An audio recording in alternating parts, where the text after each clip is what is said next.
Welcome to College Town Talk, a podcast from Tennessee Tech University. With the help of the Cookeville-Putnam County Visitors Bureau. I'm Shan, Stout, Director of Tourism for the Cookeville-Putnam County Visitors Bureau. And I'm Jonathan Frank, News and Public Relations Director for Tennessee Tech. Today we're speaking with Dr. Lori Mann Bruce, the Provost and Vice President for Academic Affairs at Tennessee Tech. And we're joined by Tennessee Tech alumna and KSLA morning news anchor in Shreveport, Louisiana, Biskie Duncan. And Shan, it was so fascinating to hear Biskie talk about the lifestyle of a morning news anchor. I mean, she wakes up at 1 a.m. every morning. Oh, that really is sacrificing for the love of your job. Like she says, while her family is having a cookout or hanging by the pool or whatever, she's going to bed at what we would consider early dinner time. So I also was fascinated by that. And Dr. Bruce had some great reflections about being the first woman to step into the role of provost at Tennessee Tech University and how her background in electrical engineering informs her work. She is brilliant. Oh, she is. And she's also been very kind and gracious to me just in my time working at the university. She's also our first guest today. So here it is, our conversation with Tennessee Tech Provost and Vice President for Academic Affairs, Dr. Lori Mann Bruce.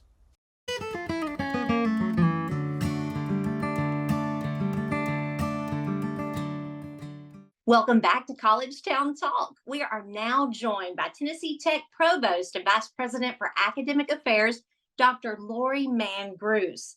Dr. Bruce is the university's Chief Academic Officer, and more importantly, in my eyes, she is the first woman in Tennessee Tech history to hold this position. She oversees all 8 of Tech's colleges and schools and provides leadership to the university's bachelor's, master's, and doctoral programs. Now, Dr. Bruce previously served as the Associate Vice President and Dean of the Graduate School for Mississippi State University. And prior to that, if that wasn't enough, she served as the Associate Dean for Research and Graduate Studies in the Bagley College of Engineering at Mississippi State. Before moving into administrative positions, she served as a professor of electrical and computer engineering. Dr. Bruce, welcome to College Town Talk. Well, hello, Jonathan and Shan. Thank you for inviting me to be a part of College Town Talk. I'm excited to be a part of your podcast. We're excited too, Dr. Bruce, and so appreciative to you for making the time. So you earned degrees in Georgia and Alabama, and I know you spent years working in Mississippi and even Las Vegas, but you are originally from Lincoln County, Tennessee. So when you came here to Tennessee Tech in 2018, did it feel like coming home? Oh, most definitely. I was born and raised on a small farm in Flintville, Tennessee. Flintville, go Bobcats, okay? Flintville is a small community about 15 miles from the county seat, which is Fayetteville, Tennessee. So I was from the county, and it's very rural in that area. Almost all of my family live in Lincoln County, some in Franklin County, but most in Lincoln County, Tennessee. And when I was growing up there, I was super active in things like 4-H, active in my church and high school. I was a total band geek. Starting from around the age of 8, I twirled baton competitively. You're trying to think, how is this going to come back to Tennessee Tech? But I promise it is. So, of course, when I was in high school, I was a majorette in marching season, and I played clarinet during concert season. And I will give you 3 guesses where every summer I went to majorette camp and band camp. I came right here to Tennessee Tech. And so when I came here in 2018 and started here as provost, I would have these little deja vu moments. I'd be walking across campus and I'd have like a little flashback, and I'd realize, I think I marched in this parking lot at one time in the early 80s. So I definitely had a sense of coming home. I absolutely love my home state of Tennessee, and I feel very, very blessed to be back in my home state. Well, we're certainly glad that you're here. And Dr. Bruce, as we mentioned in the introduction earlier, you are the first woman to serve as provost at Tennessee Tech. Now, in a local news article at the time, you said, and I'm quoting you, I didn't think about it when I was applying for the job, but I've had a number of people walk up to me and say, you just don't know how much that means. Now, as a woman in STEM and someone who has taken on leadership roles in what are often male dominated fields, what kind of example do you hope to set for the next generation of engineers, scientists, and university administrators, particularly in the case for young women? Thanks for asking that question. I'm extremely proud to serve as the provost and the vice president for academic affairs. And yes, when I accepted the position, I had no idea that I was going to be the first woman to serve in that role. It never entered my mind. It never occurred to me. So that was exciting to learn about. And I feel very proud, but I also feel this extra sense of responsibility to be successful in the position and to set a good example. And, the kind of example I hope I'm setting for the next generation of engineers and faculty and university administrators is one of being an individual who uses their God-given talents for maximum impact and for the good of others. And so regardless of whether we're female or male, whether we're Black or white, whether we're rich or poor, each of us as humans, as individuals, have talents and skills, and we should be using those talents to expand knowledge, to solve societal challenges, to bring well-being to others. And we shouldn't let anybody tell us, and we certainly shouldn't tell ourselves, that we don't belong in a particular profession just because we don't look like, or we don't come from a similar background as other people in that profession. If we have a passion and about any career, I don't care if it's engineering, nursing, teaching, journalism, whatever it is, if we have a passion for that and we're willing to work hard, learn what you need to be able to do in that profession and work hard, we should go for it. And certainly don't self-disqualify or let anybody else tell us or make us feel like we shouldn't be in that profession just because we might be a little bit of an outlier in some way. And I really believe that. I believe that with hard work and a little luck, you can do just about anything. I think I'm proof of that. What a powerful statement that was. Jonathan, I hope your next question is something great. Well, I don't know if it's a great question, but I know it'll get a great answer. Dr. Bruce, you provide leadership and oversight across Tech's more than 200 academic programs. And I know that the university has added several new fields of study this fall, including a PhD in higher education, a BS in music with a degree option in live audio, and others. So what can you tell us about these new fields of study? Okay, so, as you know, we're always updating, always enhancing all of our academic programs. Our main goal is to ensure that our academic programs are relevant to today's society and workplace. We want to ensure that each and every student graduating from Tennessee Tech graduates with the knowledge and skills necessary to be successful in their chosen profession. So to do that, sometimes we introduce entirely new academic programs. Sometimes we do significant modifications or overhauls of our existing programs. So for example, just this past year alone, we developed 5 new certificate programs. We heavily revised or totally created new 20 concentrations in degree programs, 5 new minors, 4 significantly revised degree programs, and introduced 3 brand new programs. So 2 of those programs, as you mentioned, is the BS in music and a PhD in higher education.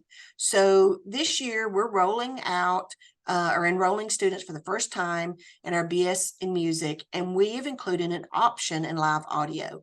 That is really exciting for our students who want to major in music, but they still want a flexibility in their program to take, say, courses in business or computer science or engineering.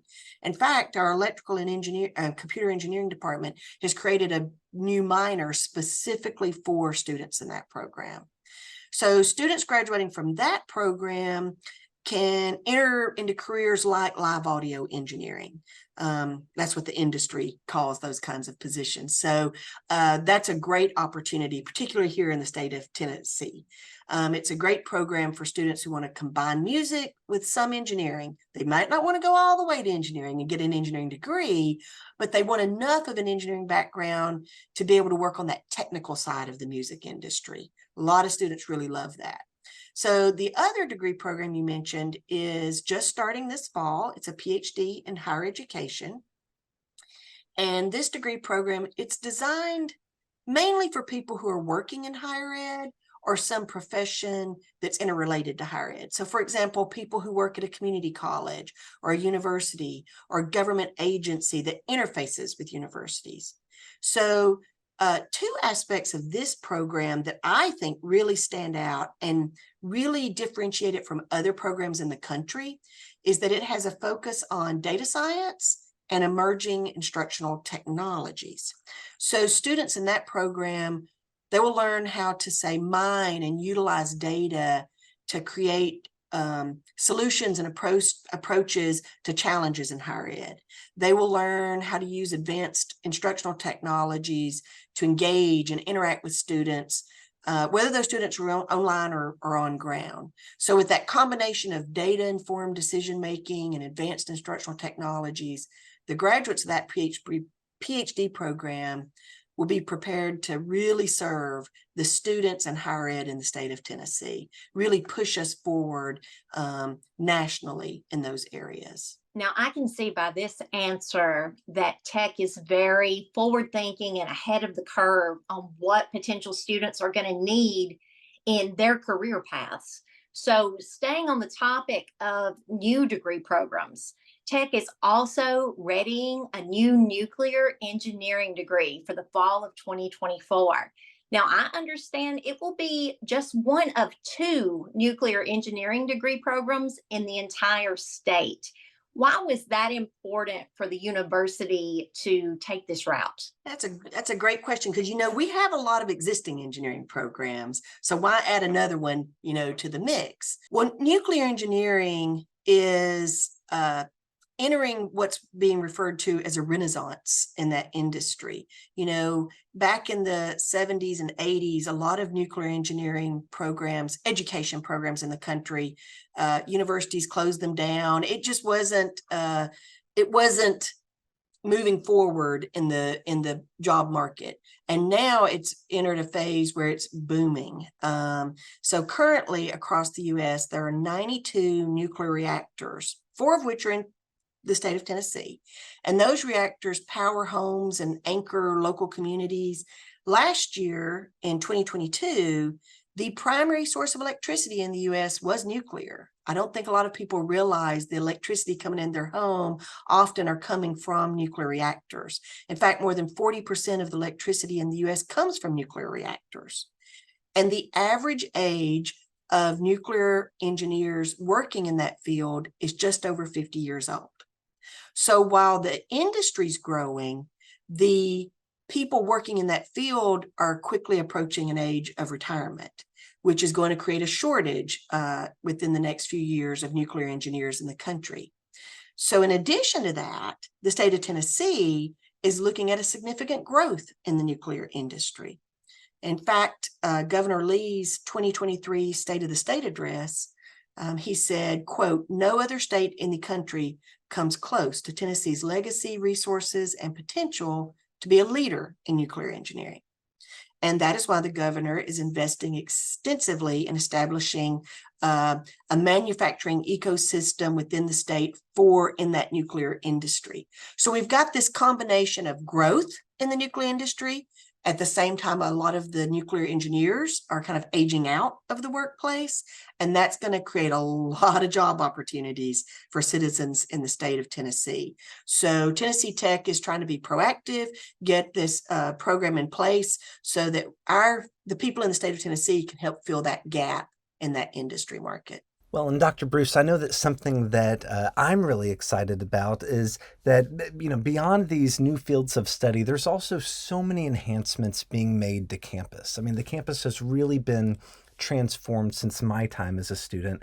And there's a lot of excitement about the Ashraf Islam Engineering Building, which I understand is slated for completion in early 2024. And if all goes according to plan, students will be in that building later that fall. So what can you tell us about that facility and how it fits into Tech's mission of putting students first? Oh, I can't be more excited to talk about any topic more than I am excited to talk about the Ashraf Islam Engineering Building. And I first want to tell our audience, why is it called that? It is a brand new engineering building, and one of our engineering alums, Mr. Ashraf Islam, donated very generously to this building, and therefore we named the building after him. That's why we call it the Ashraf Islam Engineering Building. And it is one of the many exciting things happening in our College of Engineering.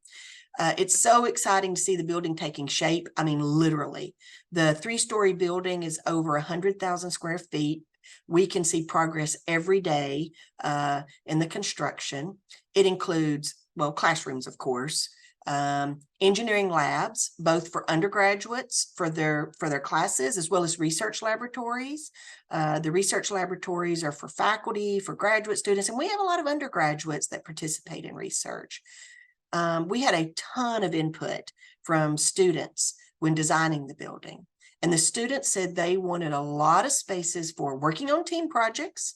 They said they wanted spaces for studying in groups. Yes, students want to study.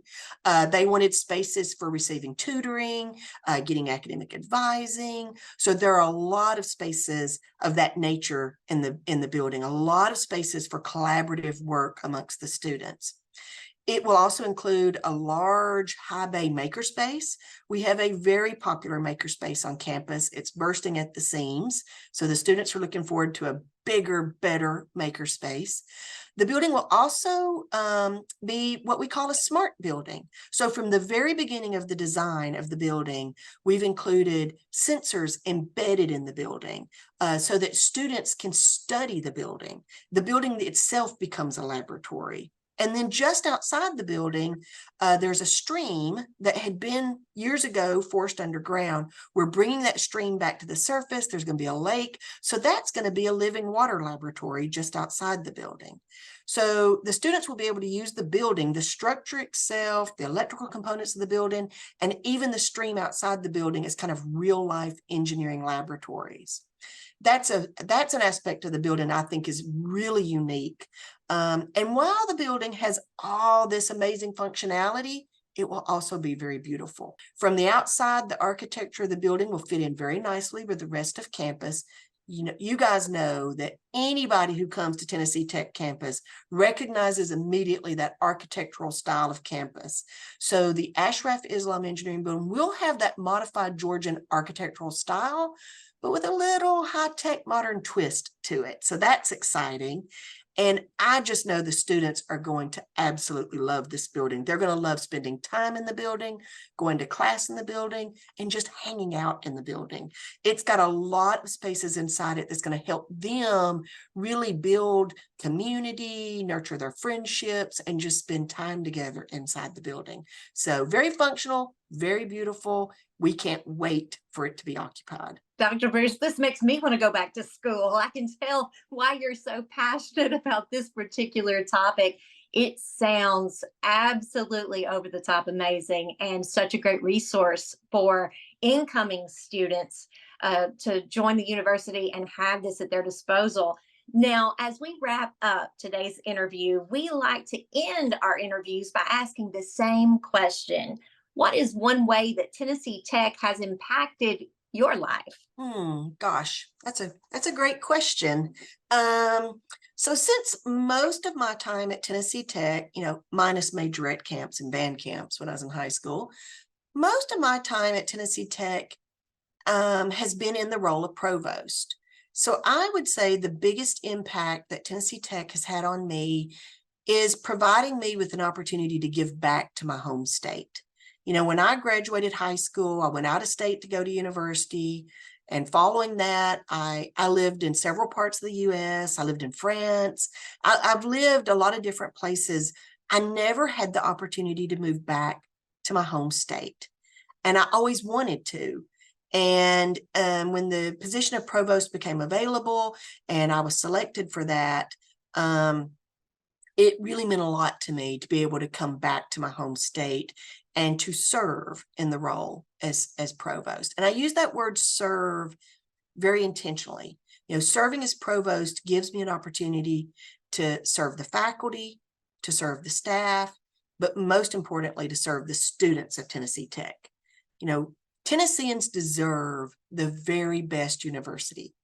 Tennesseans deserve a university where students can learn and grow, a university that's affordable, a university where our graduates have successful careers and have, in turn, a positive impact on the state.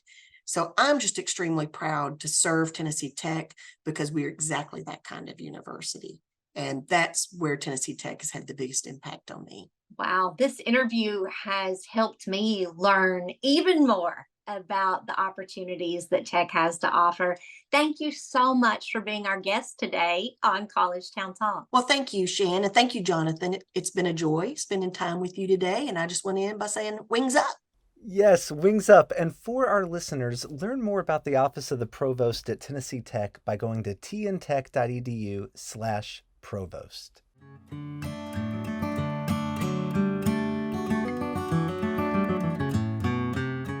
Welcome back to College Town Talk. We are now joined by Tennessee Tech alumna Biskie Duncan. Biskie is a true testament to all the places a degree from Tennessee Tech can take you. Today she works as a morning news anchor for KSLA News 12 in Shreveport, Louisiana, where she resides with her husband Josh. Previously, Biskie hosted the KTAL lifestyle show Loving Living Local and worked in radio for more than a decade, including 2 years with Zimmer Broadcasting right here in Cookeville while she was a tech student.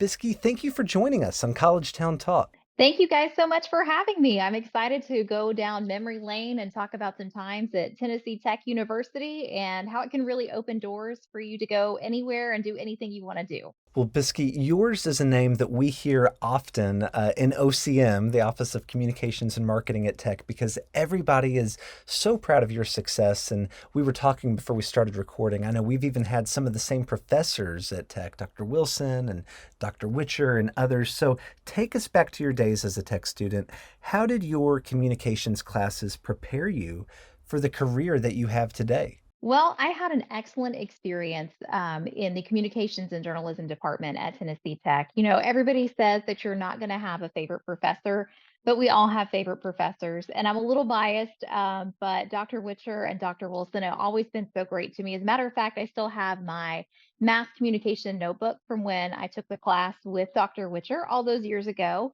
And it really was just very eye opening as to the history. I think the history of broadcast journalism, whether it's print, it's radio or television, just seeing how it's grown and seeing how it's adapted and continues to adapt with technology has been really fascinating. And so to have professors that sit there and take the time to answer your questions, especially if you have a more focused area that you want to know more about, for them to take the time to sit down and work through that with you and look up that information and make sure that you have those answers available to you is really incredible. Now, Biscuit, I know that before you began your career in television, you spent many years in radio.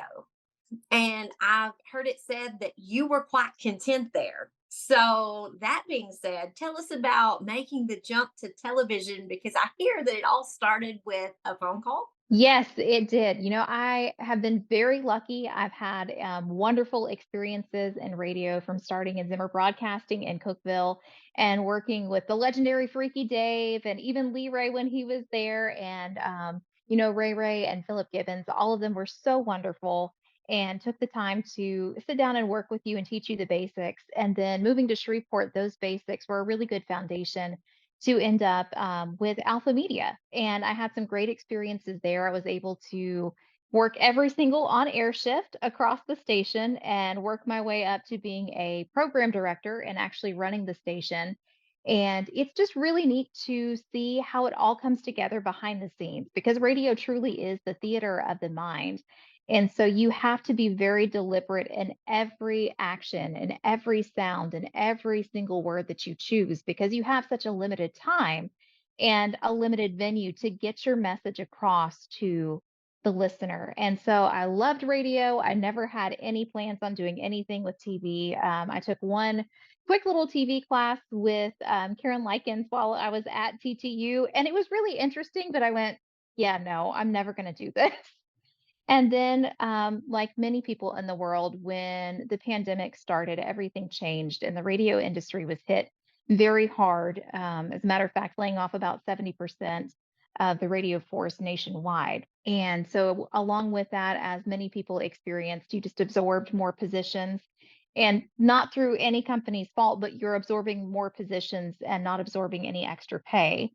And it becomes incredibly stressful to try to balance all of that. And so when somebody that I had worked with previously called me and asked if I wanted to host a lifestyle show at a television station, I went, there's no way. Like I have hot pink hair.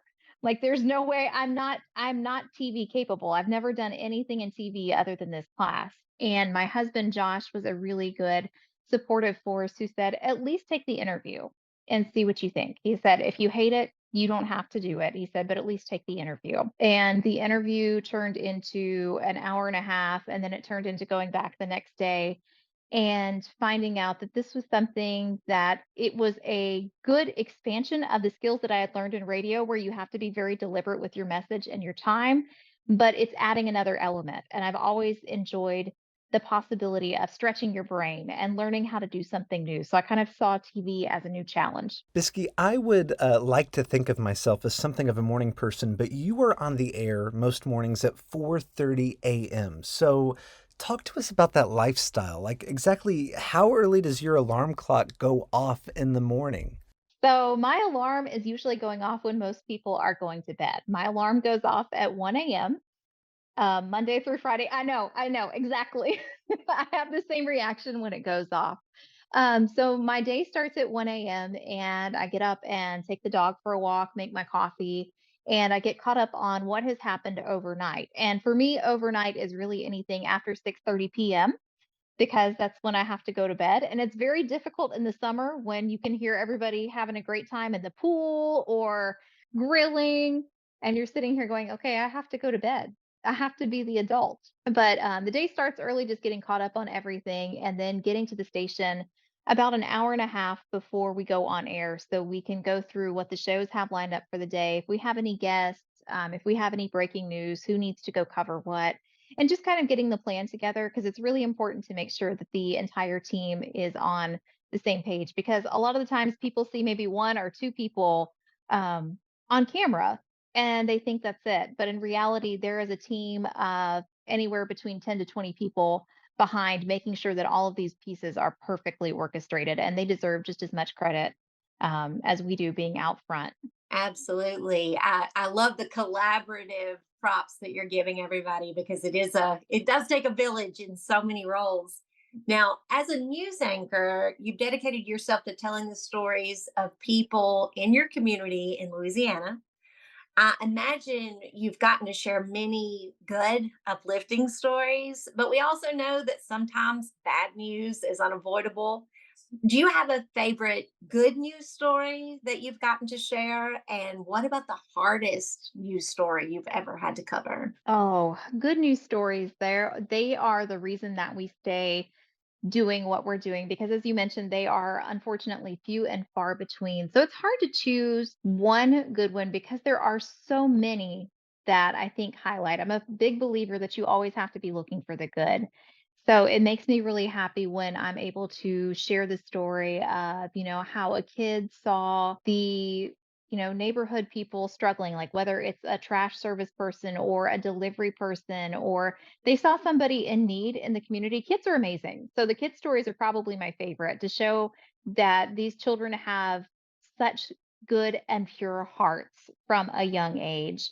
And then, of course, I'm a huge animal lover. So anytime I get to do any stories focusing on our shelters and rescues and the good things they're doing and helping these animals find forever homes, those are always my favorite. As far as the hard news stories, a couple really stand out to mind. One of the in recent investigative pieces I did was on a daycare here who had had multiple violations on them, and some of them going back to the beginning of the pandemic, where three children actually under the age of three made it out to a very busy highway and were out in traffic and nearly hit by multiple cars in a 2-hour time frame before the daycare realized they were missing. And then fast forward a few years to where they have multiple abuse allegations from different employees. And so one thing that is really hard to balance in the news industry is how tragic these stories are for the people that are living them. It's hard to read them, but we don't have that immediate connection as to the parents who or to the people who are impacted who may have lost everything in a fire. We recently had a mass shooting here at a block party for the 4th of July, an annual event that happens every year. That's a wonderful celebration for the community, but these people are so horribly impacted by it. And another thing that's really hard for these people and also for us as journalists is, the news is constantly moving. So while this is a major story that we may cover for 2 weeks, one day you wake up and the story is gone. You've moved on to the next round of news. And it's very hard to balance that, I think, to be able to say, okay, so many people are impacted and so many people are hurting from this, but we have to put this portion in a box and unpack the next box to help the next round of people. Well, Biskie, as I hear you share that, it just reinforces for me as a viewer and as a consumer of news why I think it's so important to have, journalists that share these stories with nuance and compassion and thoughtfulness and accuracy. And obviously, I don't live in Shreveport, but I watched a handful of your segments just in preparing for this conversation today. And you do that so well. So my hat's off to you. Switching gears a little bit, you really left your mark in Cookeville while you were here, but you've also been away for almost 10 years now, which is hard to believe. So maybe take us back to some of your favorite memories of Cookeville and the Upper Cumberland. Oh gosh, so many good memories. Like anybody else in the South, of course, you got to start with the food. You got to start with the classics there. So El Tapatio, I can't tell you how many plates of chicken, cheese, and rice I ate while I was at Tennessee Tech, and I would give anything for a plate right now. I also miss Ralph's. I love those butter twists and the lady fingers and the cream horns. Oh my gosh, there's so many good things.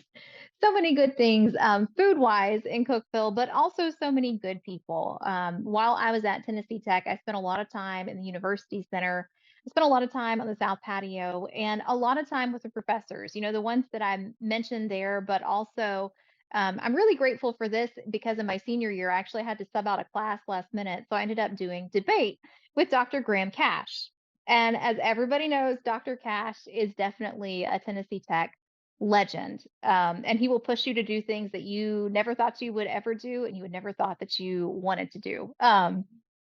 So, just spending a lot of time in the communications and journalism building and a lot of time in room 369. I think that was my second home away from home.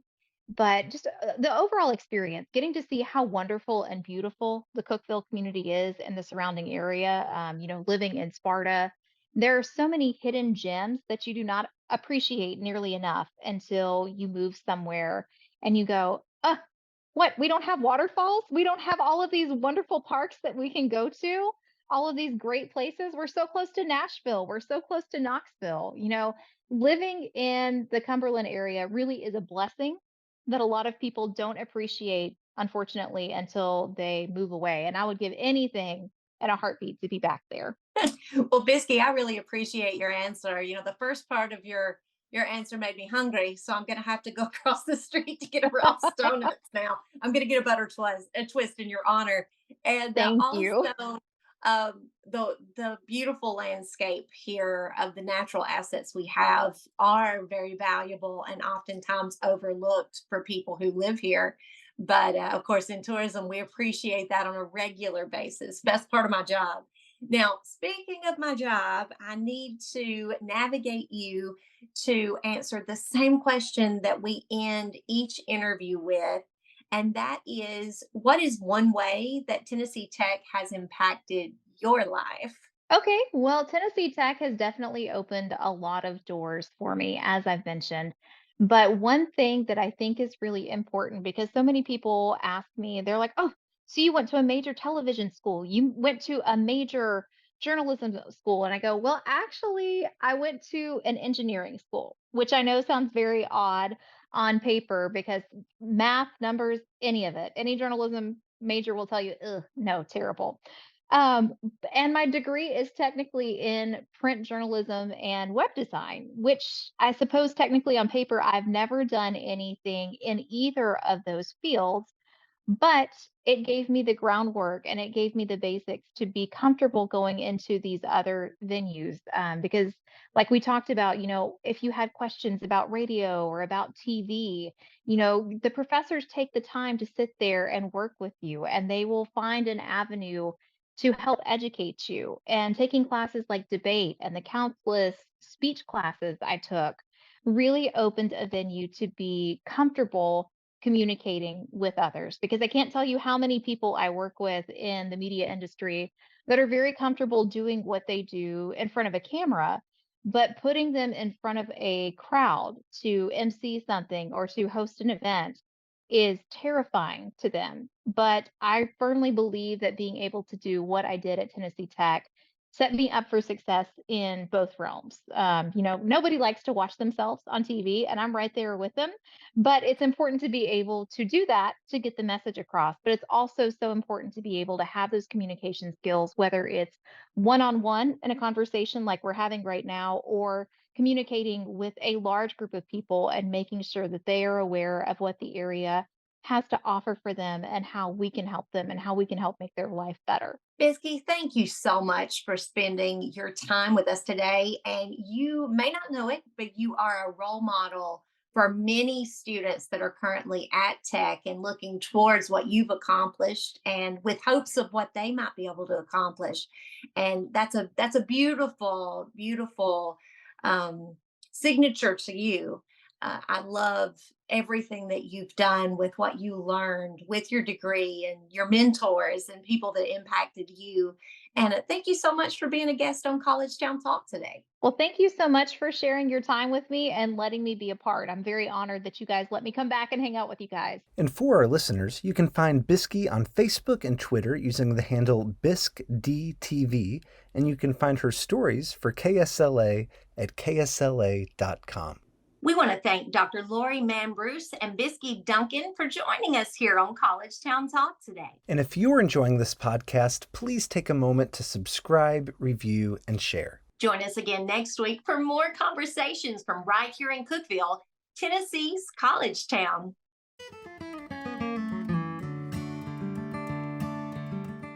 College Town Talk is presented by Tennessee Tech University in partnership with the Cookeville-Putnam County Visitors Bureau. Your hosts are Jonathan Frank and Shan Stout, and original music is performed by Andrew Buckner. Visit us online at tntech.edu/collegetowntalk.